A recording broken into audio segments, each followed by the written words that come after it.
Assalamualaikum warahmatullahi wabarakatuh. Alhamdulillahirabbil alamin, bihi nasta'in ala umuri dunya waddin. Wassalatu wassalamu ala nabiyil amin. Allahumma salli ala Muhammad wa ala alihi wa sahbihi wa barik wa sallim. Subhanaka la ilma lana illa ma 'allamtana innaka antal alimul hakim. La haula wa la quwwata illa billah. Amma ba'd. Tuan-tuan dirahmati Allah, akhi Herudin, alhamdulillah kita syukur pada Allah. Malam ni insya-Allah kita akan tengok beberapa isu berkaitan dengan fiqh salah. Yang ada buku boleh rujuk bab yang ke-14 ya, muka surat yang ke-70, iaitu menghabiskan tasyahud awal ataupun bangun mengikut imam. Jadi kita ni sebagai makmum, kita masa tu sedang tasyahud awal dengan imam.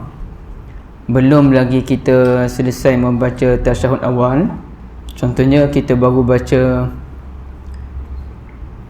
Assalamu alayna wa ala ibadillahi salihin. Tiba-tiba imam dah bangun dah untuk rakaat yang ketiga.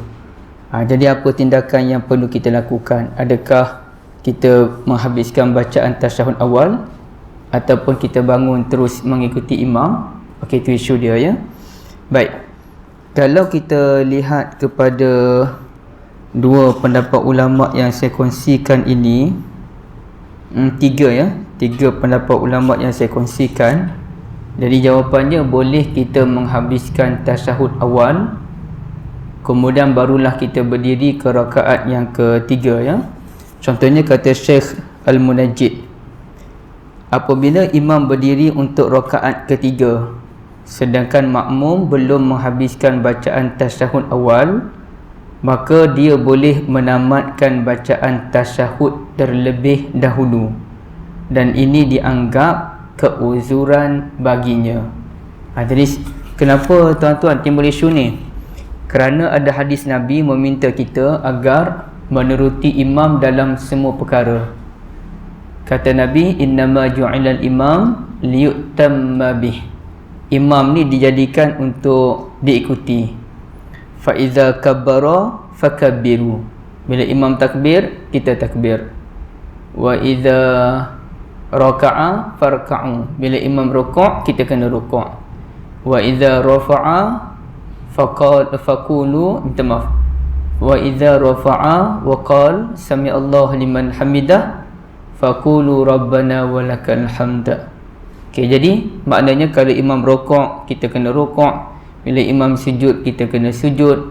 Bila imam bagi salam, kita kena bagi salam. Itu kaedah dia. Jadi kalau itu kaedah dia, yakni kita kena mengikut imam apabila imam memberikan arahan dengan takbir ataupun dengan tasmi' sami Allahu liman hamidah.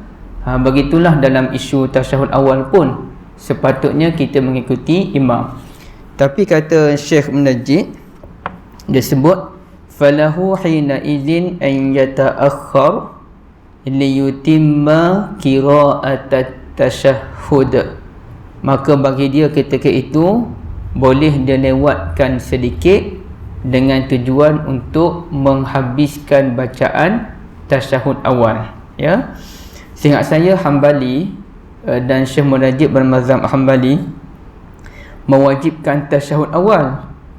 Tapi tasyahud awal ini dia termasuk kategori wajib yang boleh digantikan dengan sujud sahwi kalau kita terlupa ataupun tertinggal. Okey. Tapi menariknya dalam mazhab Syafi'i pun sama. Iaitu kata Al-Bujairimi, ulama dalam mazhab Syafi'i, wa amma itmamuhu ay at-tashahhudil awwal fala yadurru takhallufu lah. Tiada masalah menyempurnakan terlebih dahulu tasyahud awal meskipun terlewat. Bagi dia tak ada masalah ya. Itu disebutkan dalam kitab beliau Hasyiah Al-Bujairimi 'ala al-Khatib. Dan begitu juga dengan mazhab Hanafi. Ini disebutkan dalam kitab Hasyiah Ibn Abidin. Okey, dia sebut apa dia? Telah disebutkan dengan jelas di dalam Az-Zahiriyah. Maaf, di dalam Az-Zahiriyah iaitu salah satu kitab mazhab Hanafi, bi annal muqtadiya yutimmu tashahhud idza qama al-imamu ila salisah, bahawa makmum boleh menghabiskan bacaan tasyahud awal terlebih dahulu meskipun imam telah bangun ke rakaat yang ketiga. Jadi itu asas yang pertama, tuan-tuan dan puan-puan ya. Kalau kita terlewat, kita belum lagi habis tasyahud awal, maka kita habiskan dahulu, barulah kita bangun bersama dengan imam. Itu satu. Tapi perkara yang kedua, sepatutnya kita menggabungkan kedua-dua elemen tadi. Habiskan tasyahud awal pun kita nak, mengikut imam pun kita nak. Artinya, kalau boleh kita tak nak ketinggalan daripada mengikuti imam. Kalau ketinggalan pun sikit je kita nak ya. Maka kita hendaklah memahami batas minimum tasyahud awal. Batas minimum tasyahud awal sampai mana tuan-tuan? Memang tasyahud awal tu sunat. Tapi kalau kita baca paling minimum, kita berhenti di mana? Akhi Khairuddin, ada pandangan tuan-tuan? Minimum pada bacaan wa asyhadu anna Muhammadan Rasulullah, itu minimum. Manakala selawat kepada Nabi dalam tasyahud awal yang dianggap sebagai sunat. Mazhab Syafi'i pun kata sunat. Yang mazhab Syafi'i kata wajib Allahumma salli ala Muhammad tu dalam tasyahud akhir. Ya, hanya Allahumma salli ala Muhammad. Baik. Jadi dalam tasyahud awal, kalau kita baru sahaja membaca Assalamu alayna wa ala ibadillahi salihin, tiba-tiba imam bangun untuk rakaat yang ketiga, saya pun pernah berlaku begitu. Imam tiba-tiba terlaju, sedangkan kita ni dari awal tasyahud dengan dia, dan kita bukan baca lambat.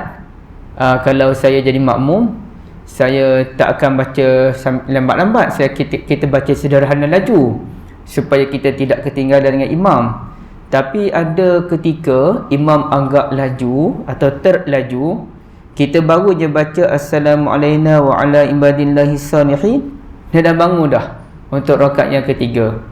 Maka di situ caranya ialah kita kena sedikit pecut dan kita ambil kadar minimum sahaja, iaitu asyhadu an la ilaha illallah asyhadu anna Muhammadar Rasulullah, terus berdiri. Kan sekejap je kan? Baru je habis wa ala ibadillahi salihin, imam pun Allahu Akbar, kita pun asyhadu an la ilaha illallah asyhadu anna Muhammadar Rasulullah, terus bangun. Dari tempohnya amat sekejap. Bahkan insya-Allah bila kita bangun tu, imam mungkin baru membaca satu ataupun dua ayat dalam suratul Fatihah mungkin. Maka bila kita bangun tu, kita tidak lagi digalakkan untuk membaca Fatihah dengan kadar sambil apa ya, lenggang, baca relax, tak boleh lah. Dia kena baca kadar laju. Contohnya Bismillahirrahmanirrahim, alhamdulillahirabbil alamin, arrahmanirrahim, maliki yaumiddin, iyyaka na'budu wa iyyaka nasta'in. Makna kena laju sedikit supaya kita tidak ketinggalan daripada imam ya. Okey. Jadi memang kita digalakkan untuk habiskan tasyahud, tapi ambil kadar minimum dan bersegera mengejar imam. Baik, itu satu. Yang kedua, membawa kereta dengan laju menuju ke masjid. Ada juga isu ni dibincangkan oleh ulama kontemporari tuan-tuan ya. Bolehkah kita bawa kereta ataupun motosikal dengan laju untuk pergi ke masjid? Hal ini mengingatkan saya ada satu video orang buat. Dan video ni dia kempen mak-mak motor lah, mak-mak rempit ni. Dan dia ada satu kereta tu bawa laju, dan dalam perjalanan masa dia bawa laju tu, dia berselisih dengan satu motor yang juga bawa laju. Dan dia pakat berlumba kereta dengan motor ni. Berlumba sampai akhirnya motor ni sampai ke dalam masjid, dan dia pun parking cara dia angkat tu lah. Rupanya dia bawa laju tu dia nak pergi masjid. Dan kereta pun sama, kereta bawa laju tu dia nak pergi masjid. Jadi itu kempen mak rempit untuk datang ke masjid. Tapi daripada sudut hukum dibincangkan sebenarnya, bolehkah kita membawa kereta ataupun motosikal dengan laju untuk solat? Okey. Untuk solat ni maknanya, dengan minta maaf saya tidak terangkan dalam buku ni secara lebih terperinci. Untuk solat ini maknanya apabila azan telah dikumandangkan. Kalau kita datang ke masjid pukul 12.45 kita buat laju-laju nak pergi, contohlah kita nak pergi masjid lain, nak pergi masjid yang jauh sikit daripada, bukan di sini, kita nak pergi masjid jauh sikit untuk solat Jumaat, mungkin makan masa dalam, untuk solat Zuhur mungkin makan masa dalam 15 minit contohnya. Jadi 12.45 tu kita dah gerak dah dan kita nak buat laju. Itu cerita lain. Itu tak termasuk dalam perbincangan kita ni. Yang kita nak bincangkan ialah setelah azan. Setelah azan, maka kita nak buat laju pergi ke masjid tu, sama ada baru je lepas azan, ataupun ketika sedang azan, ataupun dah lama dah azan dan mungkin orang dah mulakan salat. Okey, itu isu dia. Okey, baik. Hal ini sebenarnya bertitik tolak daripada satu hadis Nabi SAW daripada Abu Hurairah radhiyallahu an. Kata Nabi apa dia? Okey, ini cerita masa tu ada orang masa Nabi tengah solat, dia cerita awal lah. Nabi solat tu bunyi orang berlari. Kedengaran bunyi orang berlari. Tambah-tambah kalau surah tu surah kayu, lagi dengarlah orang berlari kan. Maknanya orang berlari, id sami'a jalabatar rijal. Nabi mendengar bunyi orang berlari nak masuk solat. Habis saja solat, Nabi pun memberikan pesanan sallallahu alaihi wasallam, ila uqimatis salah fala ta'tuha wa antum tas'aun. Apabila solat telah diiqamahkan, solat telah diiqamahkan tu sama ada orang muazzin iqamah ataupun solat telah dimulakan. Antara dua tu ya. Sama ada muazzin telah mulakan iqamah ataupun solat telah mula dikerjakan, maka jangan kamu mendatanginya dalam keadaan tergesa-gesa. Walakin ituha wa antum tamshuna alaikum wa antum tamshun. Tapi pergilah solat dalam keadaan kamu berjalan tenang. Kamu berjalan. Wa alaikumus sakinah, dan hendaklah kamu tenang. Fama adraktum fasallu wa ma fatakum faatimmu. Mana-mana kamu sempat, kamu salat, dan mana-mana kamu terlepas, kamu sempurnakan, ganti balik. Jadi dalam hadis ini Nabi SAW melarang kita tergesa-gesa pergi solat. Maka inilah yang menjadi teras kepada ulama, kita tidak dibenarkan untuk berlari solat. Contohnya kita nak bawa motor ni, kita nak pergi surau kita depan yang rumah aja. Jadi masa tu orang dah mula solat dah, orang imam dah Allahu Akbar, boleh tak kita berlari laju untuk solat? Jawapannya tak boleh. Saya rasa tak ada khilaf kalangan ulama tidak membenarkan kita berlari untuk solat. Kerana apa? Kerana bila kita berlari kita tidak tenang, dan bila kita masuk solat tu kita termengah-mengah. Jadi ia akan menghilangkan khusyuk ataupun fokus kita. Maka sepakat ulama berdasarkan hadis tadi tidak dibenarkan untuk berlari. Namun ulama masih lagi berbahas, adakah kita dibenarkan untuk berlari-lari anak? Tak berlari laju tu, tapi berlari-lari anak, ataupun berjalan laju. Kita berjalan sedikit laju. Maka ada ulama membenarkan, ada ulama tidak membenarkan. Saya secara peribadi, pilihan peribadi saya, dan tuan-tuan tak terikat dengan pilihan peribadi saya ya. Saya rasa okey kita berlari-lari anak ataupun berjalan laju dengan syarat orang tu orang yang dia jenis orang yang bersukan. Maknanya kalau dia berjalan laju pun dia masuk takbir tu dia tak mengah. Ataupun kalau dia berlari-lari anak sikit tu dia masuk takbir dia tak mengah. Kalau macam tu boleh. Tapi kalau kita berjalan laju ataupun kita berlari anak menyebabkan kita termengah-mengah, maka elakkan daripada berbuat demikian.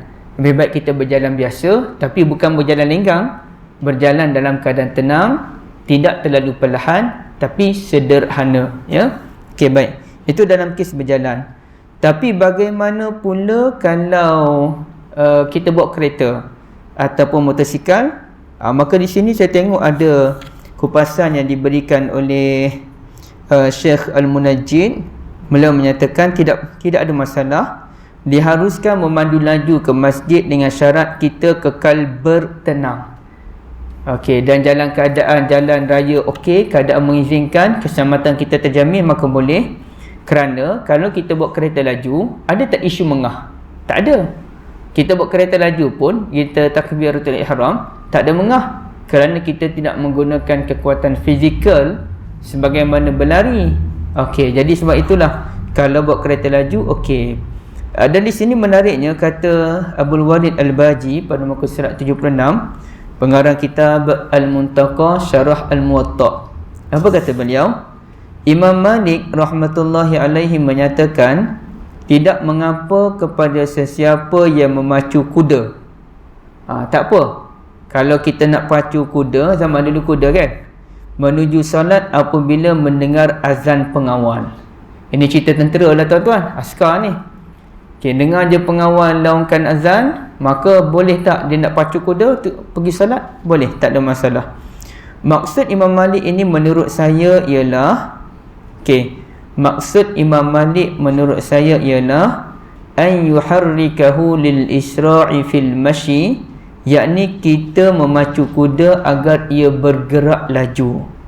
Bukannya bergerak perlahan. Perbuatan ini tidak terkeluar daripada had ketenangan. Jadi nak buat kereta laju pergi solat boleh, dalam keadaan tak melanggar undang-undang, dalam keadaan tidak membahayakan keselamatan, silakan. Sebab ia tidak melibatkan pergerakan fizikal, ya. Tapi video tu memang lajulah. Tapi video tu tak apa, dia nak kempen mak rempit, itu cerita lain. Okey, dia ada delay dia. Tapi ceritanya boleh tak laju? InsyaAllah boleh.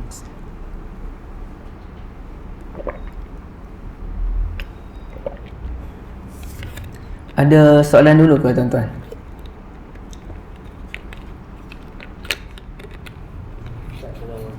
Orang tu dia naik kereta, dia nak sembahyang, tapi dia keluar mukim. Dia keluar mukim? Dia tak sembahyang dekat. Okey. Dia nak sembahyang dekat masjid. Dia nak sembahyang di dalam. Oh, ada isu ke akhir? Okey dah, cakap ada isu. Setahu saya tak ada masalah kita nak solat di mana-mana pun. Contohnya saya sendiri ada mukim saya, tapi saya nak pergi solat di masjid negeri, tak ada masalah. Okey, apa lagi dia ada galakan untuk solat di tempat orang ramai. Makin ramai tempat tu, makin elok kita solat. Tapi ya bergantung pada kita lah. Kalau saya nak pergi masjid negeri, bermakna saya kena, yalah, parking pun jauh juga, orang pun terlalu ramai. Jadi adalah kesulitan dia. Okey, tapi tak ada isu benda tu. Yang dia ada isunya ialah kalau kita tempat kita ni ada surau, dan tapi kita meninggalkan surau kita ni, kita pergi ke tempat lain, kononnya kita nak mendapat jemaah yang lebih ramai. Jadi macam mana hukum dia? Okey, asasnya kata ulama mazhab Syafi'i, digalakkan untuk kita pergi ke masjid yang ramai orang. Tetapi kalaulah dengan kita pergi ke masjid ramai orang tu menyebabkan surau kita terabai dan tanda orang nak memimpin solat jemaah sebagai contoh, ataupun akhirnya jemaah tu makin sendu, okey, maka barulah kita digalakkan untuk solat di surau kita. Cina. Tapi benda ni ia perlu kepada penelitian lagi. Adakah sesuai surau itu diteruskan di situ, ataupun kita ajak semua orang pergi ke masjid, ataupun macam mana? Yang tu bergantung kepada tempat masing-masing, ya. Baik. Ada lain? Tak ada. Hukum membaca basmalah sebelum mengerjakan solat. Simple je. Nak baca bismillah sebelum solat, boleh tak boleh? Dan saya tahu tuan-tuan maklum tentang perkara ini. Okey, bismillah ni kadang-kadang orang baca sebelum azan. Biasanya orang baca sebelum azan di Malaysia ni, subhanallah walhamdulillah wala ilaha illallah wallahu akbar, la haula wala quwata illa billah. Kemudiannya selawat. Okey. Tapi ada juga tempat yang mana saya dengar dia mula dengan a'udzubillah. A'udzubillahi minasyaitonirrajim. Bismillahirrahmanirrahim. Barulah dia pun subhanallah alhamdulillah. Okey, macam-macam cara. Jadi ada orang pula dia nak solat, dia baca surah Qul a'udzu birabbin nas, ataupun dia baca bismillah dulu baru dia mula solat. Dan macam-macam lah cara.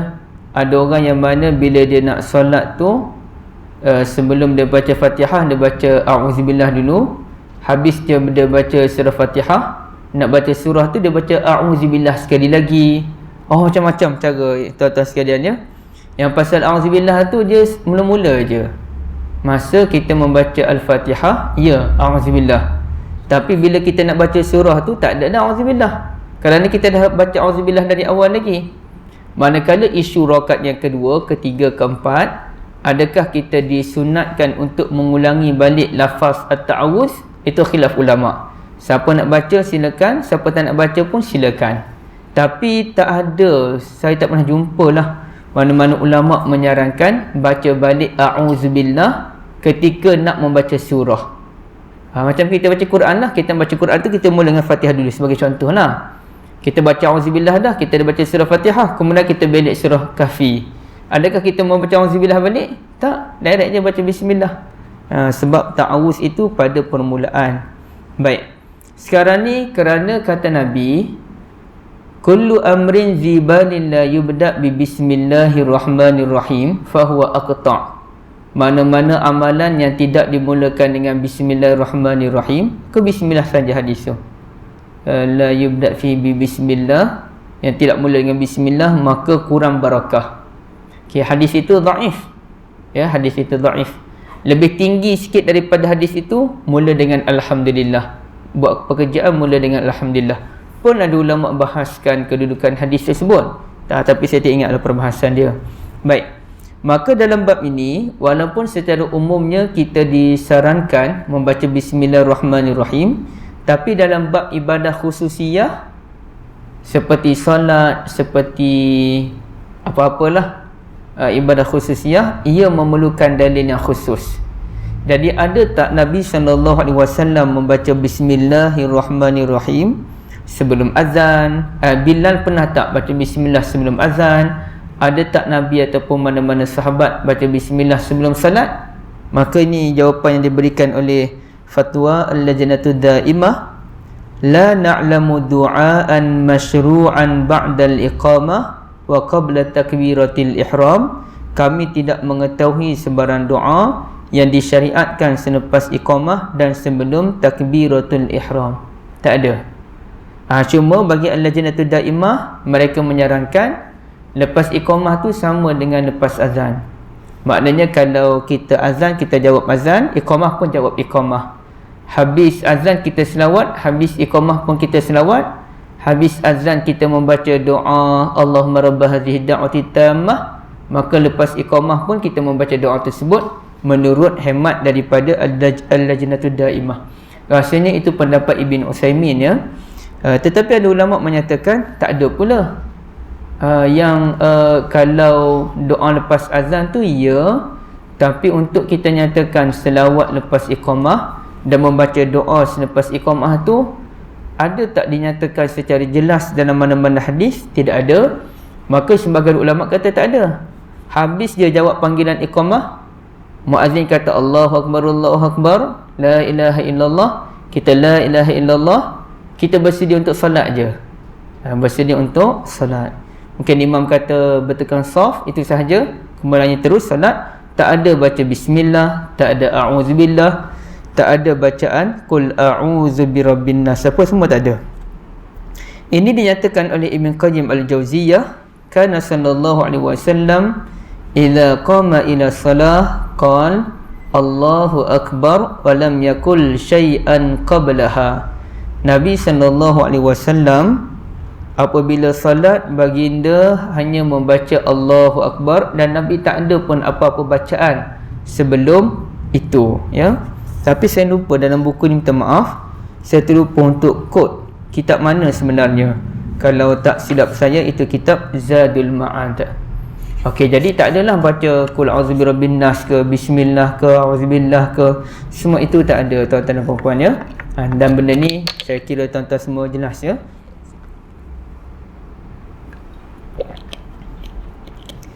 Nanti kalau kita menggunakan akal, mungkin ada orang kata nak baca ayat kursi sebelum salat, nak bagi syaitan betul-betul tak ganggu. Itu naya kita.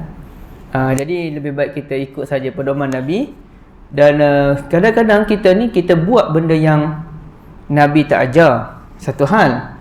Yang keduanya kita buat sebaliknya. Nabi ajar begini, kita buat sebaliknya. Ada orang senaraikan, saya lupa dah siapa yang senaraikan tu. Yang Nabi ajar macam ni, kita buat terbalik. Isu Nabi ajar kita tak buat, itu satulah. Nabi ajar kita tak buat, Nabi tak ajar kita buat. Ini terbalik. Okey, apa contoh terbalik? Yang Nabi ajarnya, lepas solat kita baca subhanallah 33, alhamdulillah 33, Allahu akbar 33, la ilaha illallah tahlil sekali. Tapi berlaku di Malaysia ni tahlil je lama kan, di dalam beberapa ketika lah, terutamanya solat subuh. Okey, maknanya habis saja semua tu, tahlil tu 70 kali, 100 kali, terbalik. Padahal sekali je yang Nabi ajar. Okey. Ataupun kalau ada tahlil pun begini. Salah satu riwayat menyatakan subhanallah 25, alhamdulillah 25, Allahu akbar 25, la ilaha illallah 25. Cukuplah 100 kali. Maknanya sama, tak ada isu tahlil tu banyak. Tapi kita terbalik, kita tahlil tu yang panjang. Sebab macam mana tahlil tu menjadi panjang? Sebab semangat. Dia baca kuat, zikir kuat, semangat. Ada tahan lama. Okey. Yang kedua, yang Nabi ajarnya baca qul a'udzu birabbin nas selepas solat. Tapi kita pula baca sebelum solat. Padahal Nabi ajar 3 qul tu selepas solat. Tapi dalam zikir pas solat ni, tuan-tuan sekalian, paling baik memang kita baca semua apa yang Nabi ajar. Tapi dia juga termasuk dalam bab zikir yang mana ada masa kalau kita tak baca semua pun tak apa. Paling baik kita baca semua, tapi ada masa kita tu mungkin kepenatan, ataupun mungkin kita nak cepat masa. Jadi pilihan yang kedua ialah kita cuba baca mana-mana yang boleh, ataupun tak apalah kita pilih je bacaan yang sesuai, yang lain tu kita tinggal tak apa. Contohnya kalau kita tak sempat baca subhanallah 33, kenapa kita tak baca yang 10 kali ataupun yang 11 kali mengikut riwayat? Subhanallah, alhamdulillah, Allahu akbar masing-masing 11 kali. Pun boleh juga. Okey. Ataupun kalau tak sempat pun, kita jangan tinggal zikir-zikir yang penting. Istighfar, Allahumma antas salam, la ilaha illallah wahdahu la syarikalah tu 3 kali. Itu zikir-zikir yang penting, kalau boleh jangan ditinggalkan. Okey. Tapi di Malaysia kita tinggal yang sahih, kita ambil yang dhaif. Contoh mudah, bukan kebanyakan, sebahagian masjid dan surau dia ambil yang dhaif, dia tinggal yang sahih.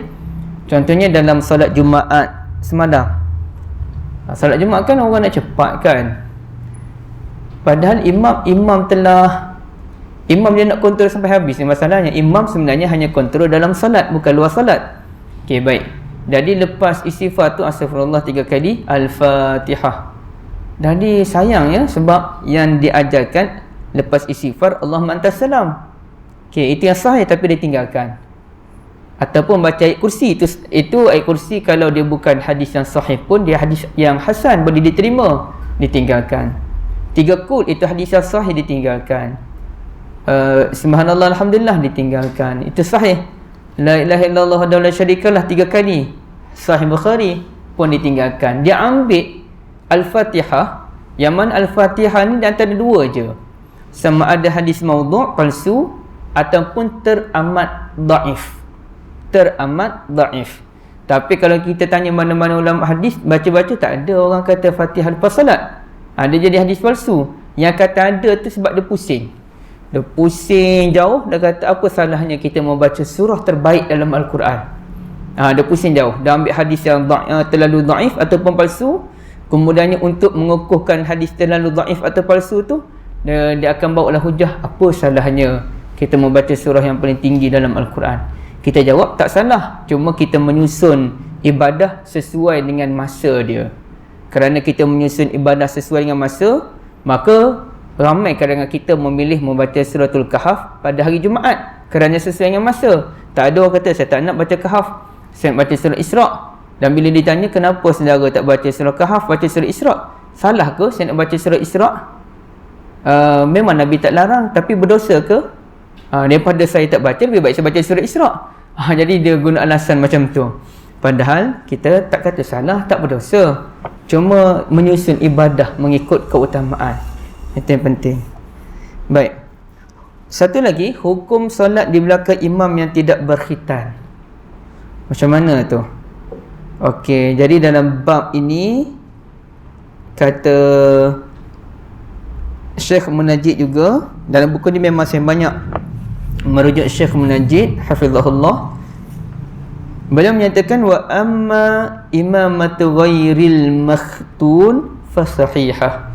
Adapun berimamkan orang yang tidak berkhitan sah, tak ada masalah. Dan disebutkan oleh Al-Qadhi Muhammad bin Ismail Al-Umrani, wal khulasatu hiya anna salata khalfal aghlaf sahihah walakinnaha makruhah. Rumusannya, solat di belakang orang yang belum berkhitan adalah sah namun makruh. Sah tapi cuma makruh sahaja. Itu pendapat yang disebutkan oleh Al-Umrani, ulama Yaman ya, saya tengok. Baik, jadi ceritanya sah. Cuma kalau ada orang lain, kenapa tak ambil orang lain? Cuma ceritanya ialah kalau tempat tu lah, contohnya tempat orang baru memeluk Islam ke, yang budak yang umur 10 tahun contohnya belum berkhitan, dia yang pandai baca Quran. Sedangkan orang yang besar-besar yang dah berkhitan ni tak pandai baca Quran. Fatihah tak ingat, surah lain pun tergagap-gagap, tak pandai baca Quran, baru memeluk Islam dalam beberapa bulan ni kan. Maka sedangkan pendakwah ataupun ustaz tu dia nak balik kampung dia dah, dia nak tinggal lah, ada orang yang boleh jadi tok imam. Yang boleh jadi tok imam tu budak yang belum berkhitan. Maka kita kena dahulukan budak yang pandai membaca Al-Quran, walaupun dia belum berkhitan, walaupun dia belum baligh, dia lebih utama untuk menjadi imam dibandingkan orang yang sudah baligh, orang yang sudah berkhitan namun tidak ada kemampuan untuk membaca Al-Quran dengan baik. Mungkin dia boleh baca Fatihah namun bacaan Fatihahnya sangat teruk, mungkin sah tapi sebutannya tak lancar, tergagap-gagap dan sebagainya. Maka budak tadi tetap diberikan keutamaan sesuai dengan hadisun Nabi SAW. Nabi kata apa ya? Saya pun tak ingat dah. Tapi hendaklah kamu melantik orang yang paling akra' untuk menjadi imam. Maknanya akra' ni orang yang bacaan paling baik untuk menjadi imam. Wallahualam. Okay, ada perbincangan tuan-tuan? Silakan. Isyak kita berhentilah. Saya pun letih kena orang lain jadi imam isyak nanti. Sebab bila letih ni tuan-tuan, jadi blur semayang. Saya tasyahud kedua tadi, saya jadi terlepas sekejap je terlepas. Lepas tu pening, aku ni kena dah rakaat ketiga ke rakaat kedua. Saya pun rasa rakaat kedua baru ni, nasib baik betul ya. Ke saya semayang 4 rakaat tadi tuan-tuan. Betul dah kan? Jadi bahaya orang penat jadi imam ya. Dia kena cari orang yang kuat lagi. Macam Akhir Khairuddin boleh jadi imam pada ni. InsyaAllah. Fadhal. Ya, Tuan Haji? 3 kul dengan kursi tu mana dulu? Dia tak apa mana-mana pun Haji. Tak apa. Kalau sebahagian orang dia mula ayat kursi dulu, sebab susunan Quran tu ayat kursi dulu 30 hujung. Tapi boleh juga kalau Tuan Haji nak baca 3 kul dulu atas alasan 3 kul tu memang hadis yang sahih, confirm. Kalau ayat kursi tu dia hadis hasan, bawah sikit. Hadis hasan. Hadis hasan ni boleh buat hujah, tapi dia bawah sikit je daripada hadis sahih. Kalau Haji nak guna alasan itu, mengutamakan 3 kul baru ayat kursi pun boleh. Dia tak adalah ketetapan yang mana satu. Sampai dah. Kena panjang sikit lagi lah. Hero baru sampai. Baju ninja ke? Tengah masjid kan, dia punya imam bila dia bagi salam tu dia baca satu doa. Sebelum dia bagi salam, masa dia tengah bagi salam tu dia baca satu doa. Sebelum bagi salam, masa dia bagi salam kan, dia salam kanan tu baca doa. dia baca satu ayat Al-Quran. Itu ada hadis kan? Kanan dan kiri kan? Dia baca apa? Okay. Kalau tak silap saya, imam yang paling kanan tu, Assalamualaikum warahmatullahi, Allahumma inni as'aluka ridhaka wal jannah, Assalamualaikum warahmatullahi wa na'udzubika min sakhatika wan nar, ataupun wa na'udzubika minan nar. Itu pun tak ada sunnah. Jadi itulah. Tapi kalau kita guna alasan nak berzikir pun salah, memang tak jadi ya. Orang yang tak bagi tu tuan-tuan, jangan kata dia tak kuat berzikir. Yang kita tak setuju jangan baca doa kiri kanan tu, kanan dan kiri. Bukan bermakna kita tak kuat berzikir. Kita pun kuat juga berzikir. Maksud kita tu secara umum lah. Cuma mengatur zikir dengan cara yang betul ya. Ada orang yang dia habis baca Fatihah waladdallin tu, sebelum baca amin kan dia baca rabbighfirli wa liwalidayya. Saya rasa benda tu hampir-hampir orang tak buat dah sekarang. Tak ada hadis pun. Tak ada hadis. Tapi ada orang buat. Ada, dan kalau saya sebut nama ni tuan-tuan semua kenal. Tapi tak apalah saya tak sebut nama ni. Dia pergi untuk bagi kuliah lepas zuhur. Dia studi ilmu, saya tak ada masalah. Saya respect dengan ilmu. InsyaAllah beliau orang yang baik. Cuma bila solat tu kita dengar dia baca. Dia baca tu macam dengar sikit. Habis dia waladdallin rabbighfirli wa liwalidayya. Dia baca tu kita dengar. Wala amin. Jadi kita pun okay, fine. Dan begitu juga sebahagian orang dia lepas solat dia baca wa qulil hamdulillahilladzi lam yattakhiz walada. Apa tu? Itu pun semua tidak ada dalam hadis. Yang jelas habis sahaja salam kita membaca istighfar. Itu yang lebih menepati hadis Nabi berdasarkan riwayat Sauban radhiyallahu anhu. Baik. Ada lagi? Okey. Boleh saya sikit lagi. Solat minta hujan di negeri orang kafir. Kita duduk di negara bukan Islam ataupun negara Islam minoriti, kemudiannya kemarau. Kemarau, boleh tak kita nak dah lama sangat kemarau tu, boleh tak kita nak berdoa minta hujan ataupun kita solat istisqa minta hujan. Okey. Solat istisqa ni boleh dikatakan solat yang paling sedikit kita buat kot. Tuan-tuan pernah tak solat istisqa? Tak pernah Saya rasa kebetulan kot saya pernah sekali. Masa di sekolah dulu. Itu pun sebab sekolah. Dan rasanya kerajaan Selangor pernah menganjurkan solat istisqa. Cuma yalah, dia tengok masa kita sesuai atau tidak, kita ni nak pergi atau tidak. Tapi saya rasa solat istisqa lah solat yang paling jarang dan paling payah. Kalau solat yang paling lama ni solat gerhana matahari. Yang paling lama, bukan paling lama tu wajib, sunnahnya. Sunnahnya lama, baca surah Baqarah sampai habis kan. Itu yang terbaik. Okey. Kami sekolah kami dulu paling tinggi kami baca 1 juzuk je surah Baqarah. Okey, baik. Kalau solat istisqa ni paling payah disebabkan satu solatnya unik. Solatnya macam solat raya yang takbir 7 kali tu. Ada unik. Takbir 7 kali, takbir 5 kali. Dia pun ada khutbah. Cuma kalau solat raya tu banyak takbir, membesarkan Allah. Solat istisqa dia banyak kepada istighfar, mohon ampun kepada Allah. Baik. Tapi solat istisqa ni dia ada unsur tambahan, iaitu disunahkan untuk berpuasa dahulu. Paling cantik 3 hari. Mana Raja Sultan Selangor sebagai contoh kata je, rakyat beta diwajibkan untuk berpuasa selama 3 hari, bermula hari Isnin, Selasa dan Rabu, dan pada hari Khamis kita akan adakan salat istisqa berjemaah di padang istana sebagai contoh.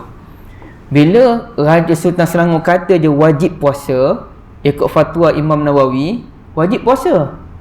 Kecuali raja kata beta menyarankan rakyat beta berpuasa. Itu tak apa, itu sunat, menyarankan. Tapi kalau Sultan Selangor kata wajib puasa, rakyat wajib puasa, raja tak wajib kan. Dia kata rakyat beta wajib puasa, maka wajib kita puasa. Dipanggil wajib bukan wajib syar'i, dia wajib wad'i. Baik. Jadi bila wajib puasa, tu payah dah tu. Solat lain mana ada kaitan dengan puasa. Solat raya puasa 30 hari, itu tak ada kaitan. Solat raya tu cerita lain, puasa tu cerita lain. Solat istisqa ada kaitan dengan puasa. Kemudiannya dia datang tu dalam keadaan yang naif.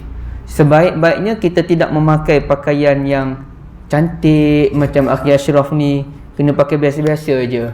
Pilih pakaian yang naif, yang biasa, pergi solat. Dan masa tu kalau solat raya kita bawa wanita-wanita walaupun mereka uzur. Kalau solat istisqa, haiwan-haiwan pun kita bawa sekali. Haiwan, lembu, kambing kumpul satu tempat untuk menyatakan pada Allah bila kemarau berlaku, bukan hanya manusia menderita, bahkan haiwan ternak pun turut menderita. Jadi dia unik solat istisqa ni. Baik. Jadi dalam kes solat istisqa tadi, adakah dibolehkan kalau kita di negara minoriti Muslim? Jadi jawabnya begini, Islam agama kemanusiaan. Jadi kita tak boleh kata boleh ke saya nak berdoa supaya negara bukan Islam ni dilimpahi hujan? Jawabnya bolehlah, kerana Islam ni agama kemanusiaan. Bukannya kita ni nak doa untuk Islam je, bukan Islam tak boleh, tak boleh. Yang keduanya, ini kerana bila kemarau berlaku, bukan hanya orang yang menderita, bukan hanya orang Islam, orang kafir pun menderita, dan bukan hanya manusia, tumbuh-tumbuhan, haiwan pun turut menderita.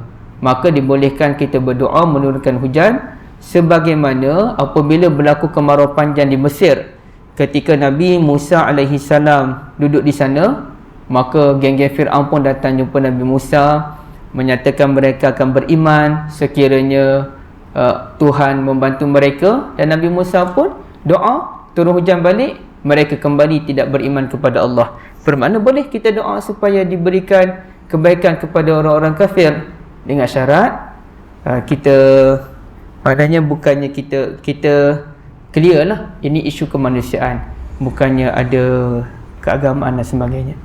Allah Alam. Boleh kita berhenti di sini? Akhir Ashrafnya boleh kita berhenti, walaupun baru sampai Pak Cip pun tak masuk lagi, tapi saya minta maaf lah. Kita berhenti sini dulu. Allah Alam. Kasih banyak tuan-tuan sekalian. InsyaAllah kita jumpa bulan depan. Assalamualaikum warahmatullahi wabarakatuh.